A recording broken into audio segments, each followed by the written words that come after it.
اہل حدیثوں کی سب سے بڑی کمزوری یہ ہے، چاہے یہ بات کریں چاہے یہ بات سنیں، سب سے پہلے دلیل مانگتے، دلیل کے محتاج۔ دلیل ہے آمنا و صدقنا، دلیل نہیں ہے کہنے والا کتنا بڑا ہے، ہمیں اس کے رتبے کا، اس کی پگڑی کا، اس کی جبے کا، اس کی تسبیح کے دانوں کا ہمیں کوئی لحاظ نہیں۔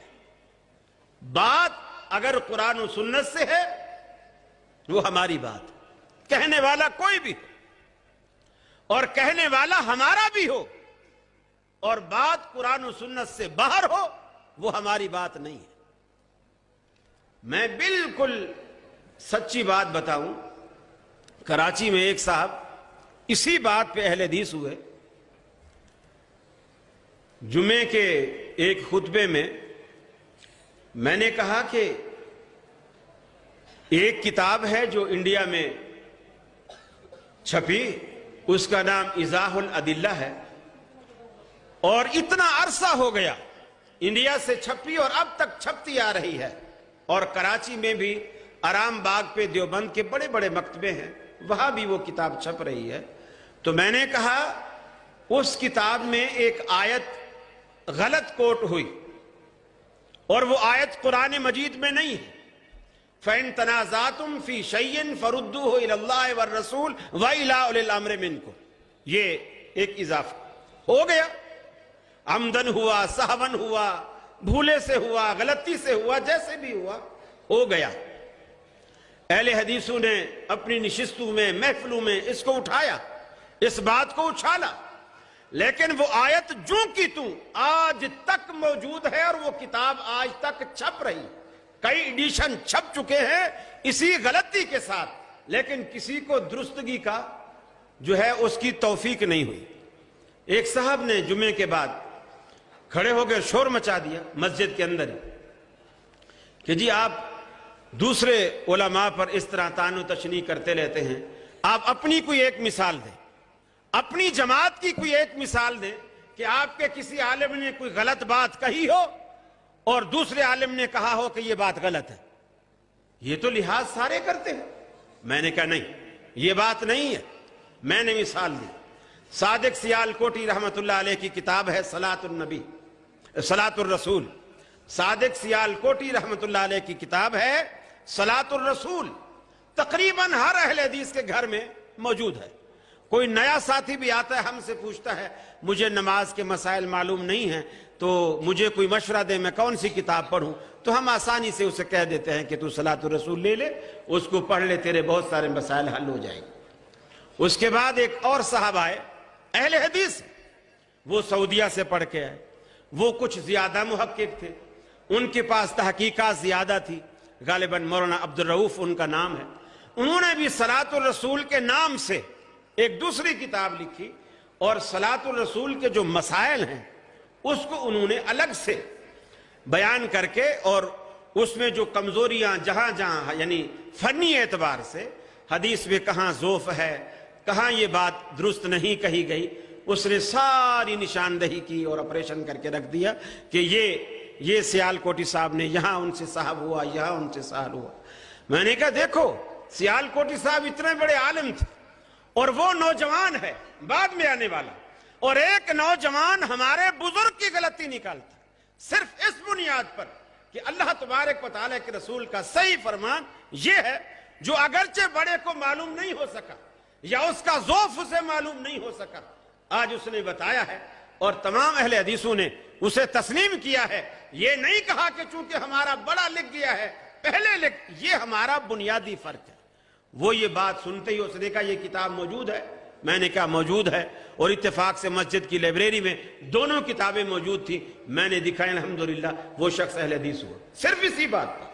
تو یہ اللہ رب العالمین نے اہل حدیث کو اتنا بڑا یہ ایک امتیاز عطا کیا ہے جو کسی بھی مسلک اور کسی بھی جماعت کے پاس نہیں ہے۔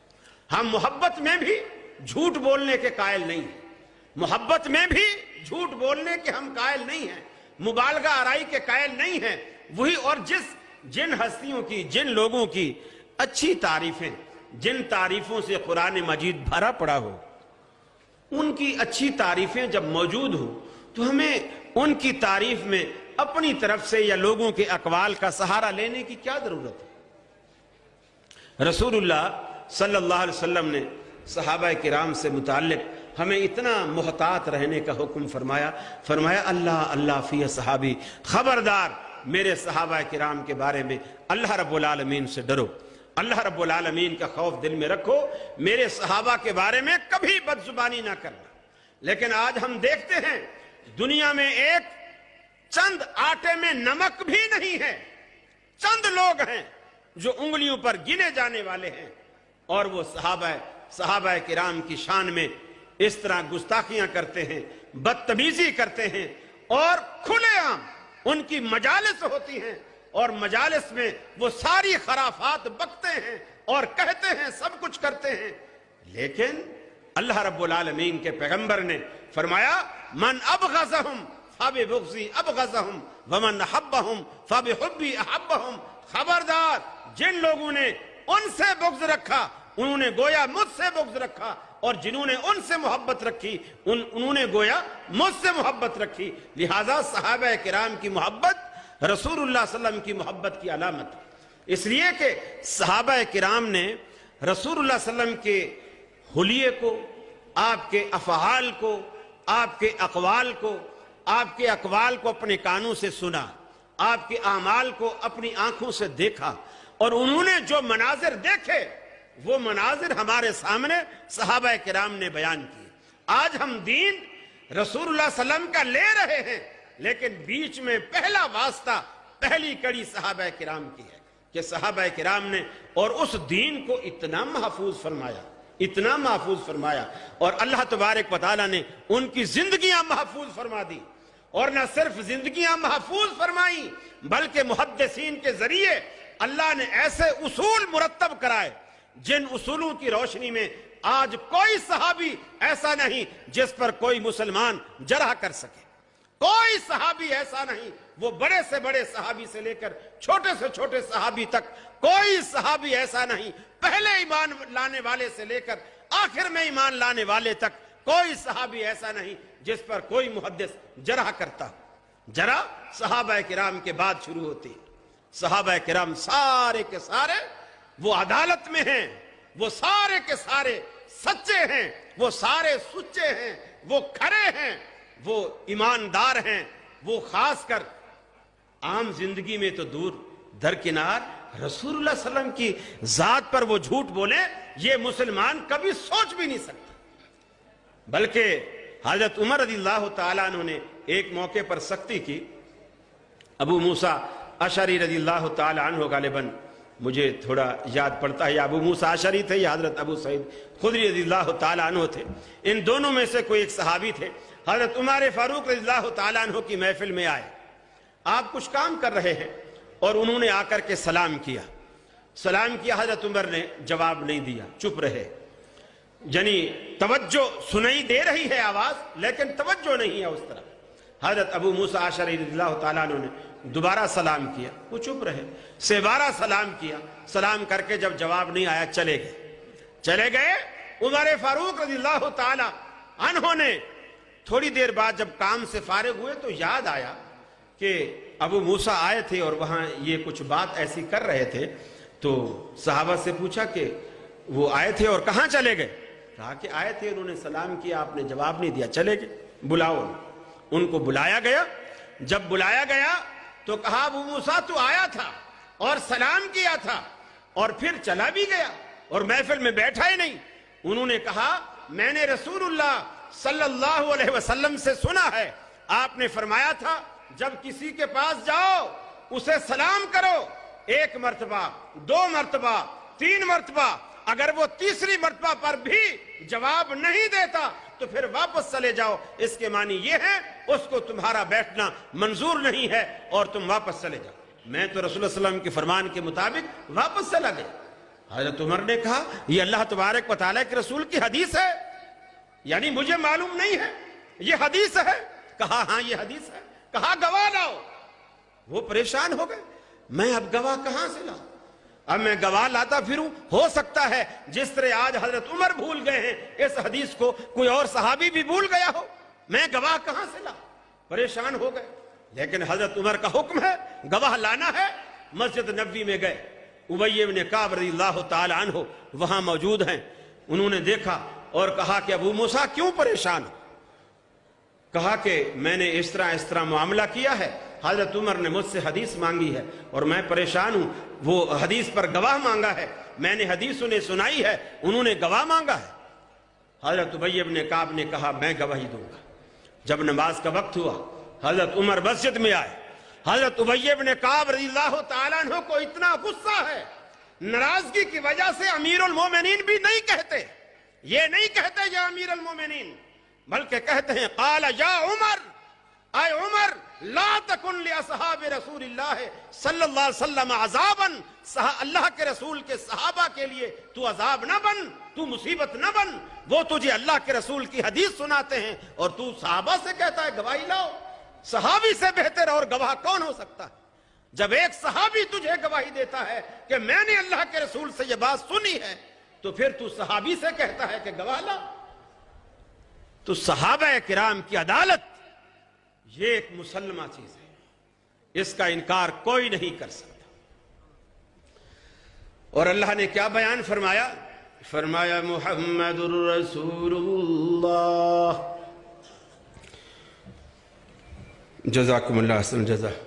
یہ جو میں ابو موسیٰ اشعری رضی اللہ تعالی عنہ کا ذکر کر رہا تھا، یہ ابو سعید خدری، میں نے 2 نام ذکر کیے تھے، مجھے مغالطہ تھا، پیچھے سے میرے محسنین نے میری اصلاح فرمائی، اور جس نے بھی اصلاح فرمائی اللہ اس کے علم میں عمر میں برکت فرمائے، اضافہ فرمائے۔ جزاکم اللہ احسن جزا۔ آپ بھی اپنی اصلاح فرما لیں، وہ حضرت ابو سعید خدری رضی اللہ تعالی عنہ۔ رسول اکرم صلی اللہ علیہ وسلم سے کہا گیا، قرآن مجید میں اللہ نے فرمایا محمد الرسول اللہ والذین معه اشداء علی الکفار رحماء بینہم۔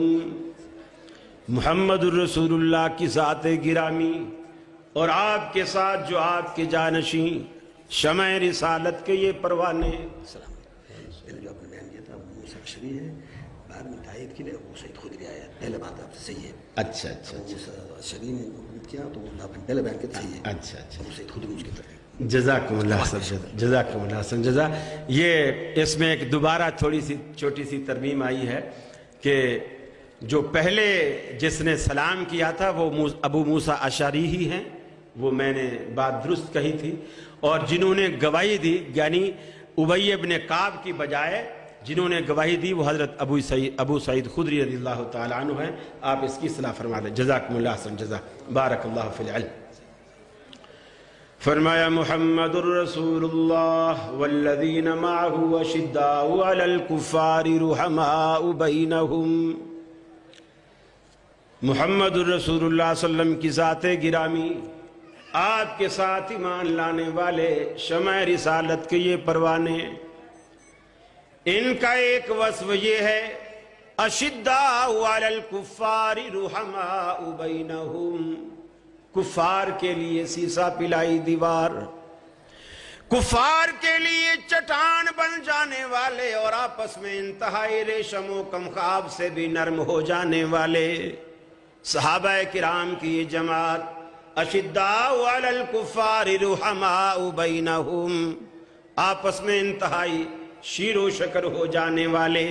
جس طرح چینی دودھ میں گھل جائے تو پھر آپ چینی کو تلاش کرتے پھریں، آپ کو نظر نہیں آتی، یکجان ہو جاتی ہے۔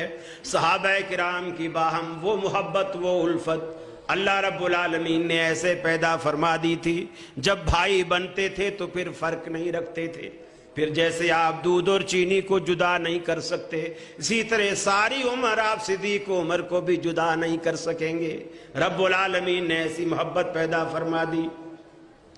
یبتغون فضلا من اللہ ورضوانا، فرمایا اللہ رب العالمین کی رضا، اللہ رب العالمین کا فضل تلاش کرنے والے۔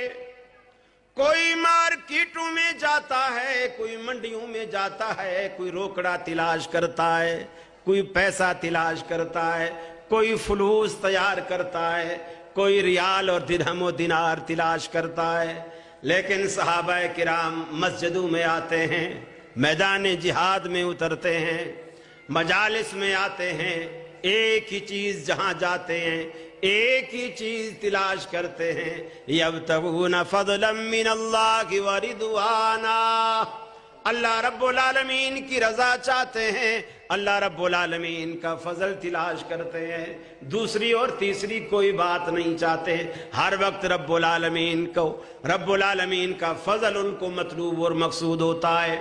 آج دنیا میں بھی سجدے کرتا ہوں، آپ بھی سجدے کرتے ہیں، یہ معشومہ کے سجدے، دنیا ان کی تعریفیں کرتی ہے، دنیا ان کی شہادتیں اور گواہیاں دیتی ہے۔ آپ سجدے کریں گے، مسجد کا مؤذن گواہی دے گا کہ میرے ساتھ نماز پڑھی تھی، امام گواہی دے گا میرے پیچھے نماز پڑھی تھی، شہر والے گواہی دیں گے ہم اکٹھے مسجد میں گئے تھے، میرے ساتھ اس نے نماز پڑھی تھی۔ لیکن قربان جائیے صحابہ کرام کے سجدوں پر، قربان جائیے صحابہ کرام کے سجدوں پر، اللہ رب العالمین عرش معلیٰ سے ان کے سجدوں